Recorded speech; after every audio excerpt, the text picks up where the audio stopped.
Amour de Dieu sur toi, exhortation pendant plus ou moins 10 minutes. Prenons le Saintes Écritures, bien-aimés dans les Seigneurs. Je suis dans notre texte de base, 1 Samuel chapitre 17, où il est écrit « Le Philistin réunirent leurs armées pour faire la guerre et ils se rassemblèrent à Soko qui appartient à Juda. Ils campèrent entre Soko et Azeka à Éphèse d'Amino.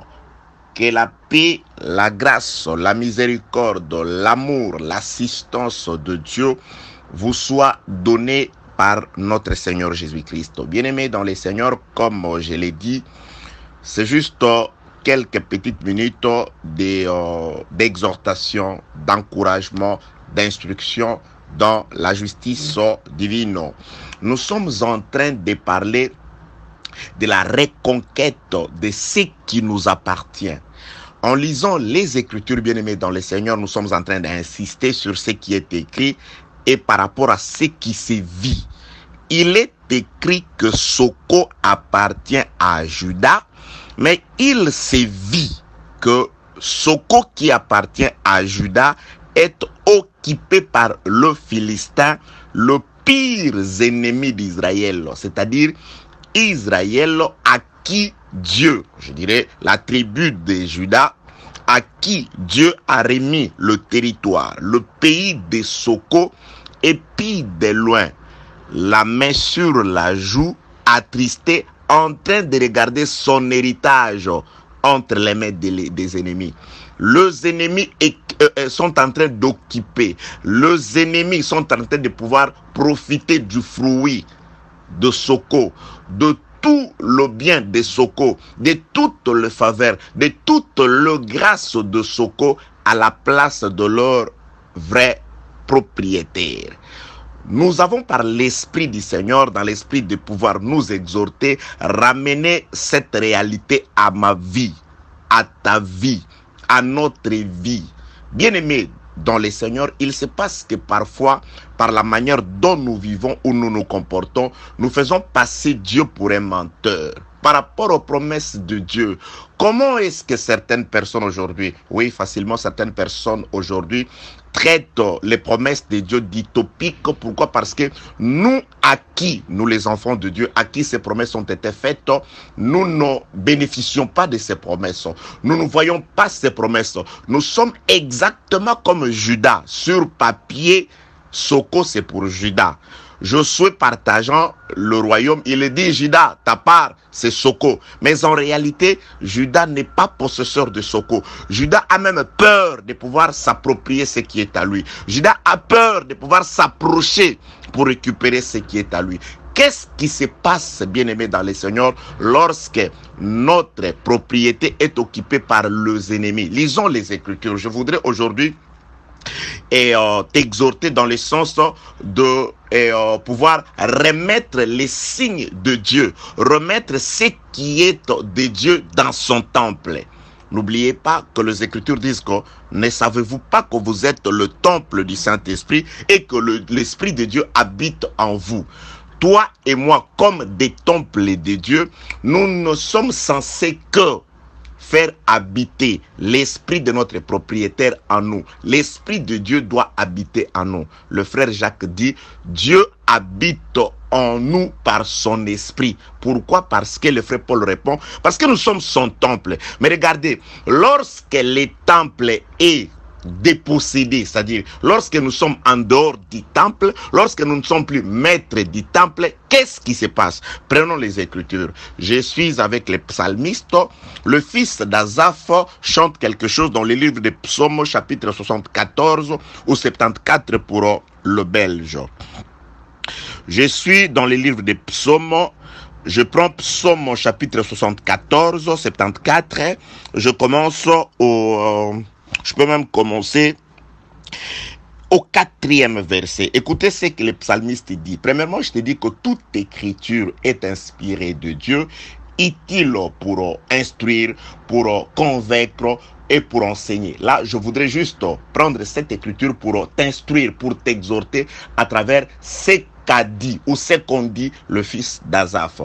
Psaume chapitre 74, je commence au 4e verset.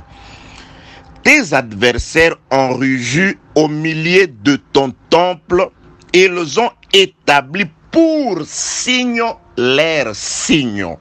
Bien-aimé, c'est grave.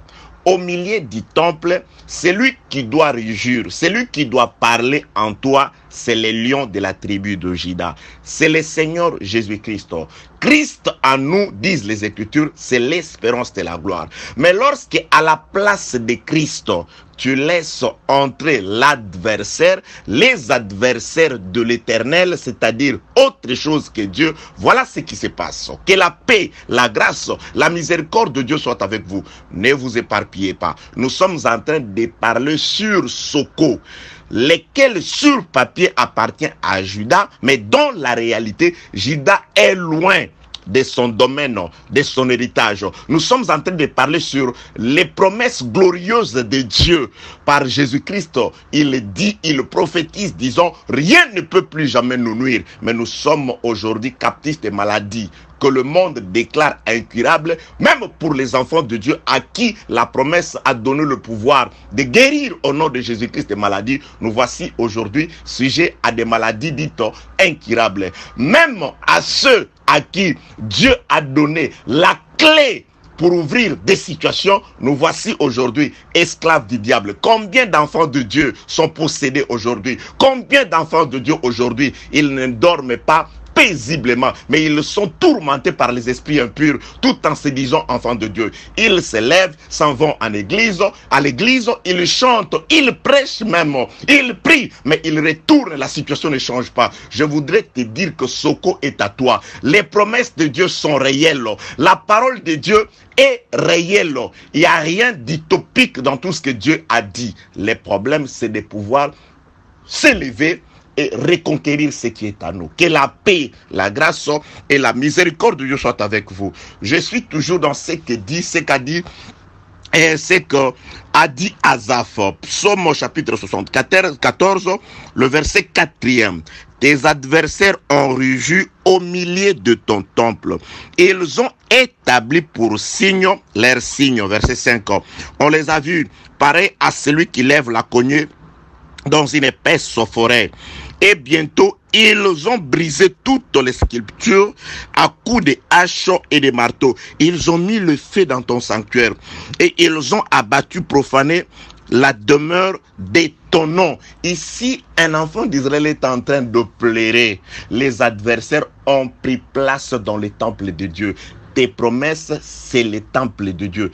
Tellement que tu es hors de Soko, lorsque les Philistins sont sur Soko, qu'est-ce qu'ils font? Ils vont changer les signes de Dieu par leurs signes. C'est pourquoi dans ta vie, tellement que Soko qui est à toi, tu l'as laissé posséder par les ennemis, les signes de Dieu sont remplacés par les signes des Philistins. C'est-à-dire la grâce de Dieu, la parole de Dieu, le prouesse de Dieu, les prodiges de Dieu. Voici les signes qui doivent nous accompagner, sont remplacés par les signes de l'ennemi. Or, le diable, Jésus-Christ montre ces signes, il dit, il ne vient que pour détruire, pour ruiner, pour égorger. Raison pour laquelle Asaph chante ici, lorsque le temple était occupé par les adversaires, ils ont commencé par changer les signes. Bien-aimé, c'est pourquoi je te dis que tu dois t'élever. Tu dois t'élever, tu dois dire basta, acabo, c'est fini. Tu dois t'élever pour récupérer Soko. Tu dois t'élever pour récupérer, reconquérir les temples. Un jour, le Seigneur est arrivé, il est entré dans le temple, il a constaté que ces signes à lui, Jésus-Christ, étaient remplacés par les signes des vendeurs de pigeons, des échangeurs d'argent et des échangeurs de monnaie.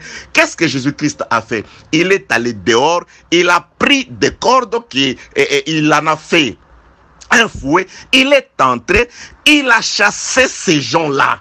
Parce que ces gens-là transformaient la maison de prière de Dieu à une caverne de voleurs. Tu vois, il dit, la maison de mon Père sera appelée la maison de prière pour toutes les nations. Et vous en avez fait une caverne de voleurs. Il ne les a pas laissés. Pourquoi? Parce que le temple doit servir de signe de Dieu. Et qu'est-ce qui s'est passé? La Bible déclare, lorsque Jésus-Christ a chassé ces gens-là, il a appelé dans les temples ceux qui avaient des problèmes, des boités, des aveugles, et il les guérit. Pourquoi? Parce qu'il ne pouvait pas les guérir avant. Pourquoi? Parce que les temples étaient occupés par d'autres personnes. Les signes du temple avaient changé. C'est pourquoi je te dis que tu es le temple du Saint-Esprit. Lorsque tu laisses l'adversaire occuper les temples, il va transformer, il va changer les signes de Dieu en ses propres signes. C'est ce qu'ils ont fait. Tu dois manifester la gloire de Dieu. Tu dois manifester la réussite. Tu dois manifester la grâce. Tu dois manifester l'assistance de Dieu.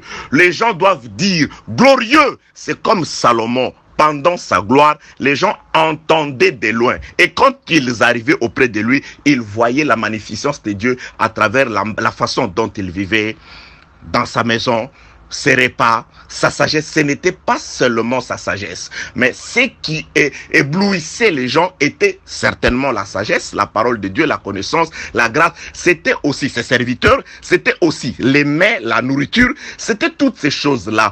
Dieu doit être glorifié par notre vie spirituelle, par la crainte de Dieu, et aussi dans notre manière d'exister. Bien aimé dans les Seigneurs, ce n'est pas toujours bien de pouvoir pleurnicher auprès de ceux qui sont censés venir se ressourcer auprès de nous.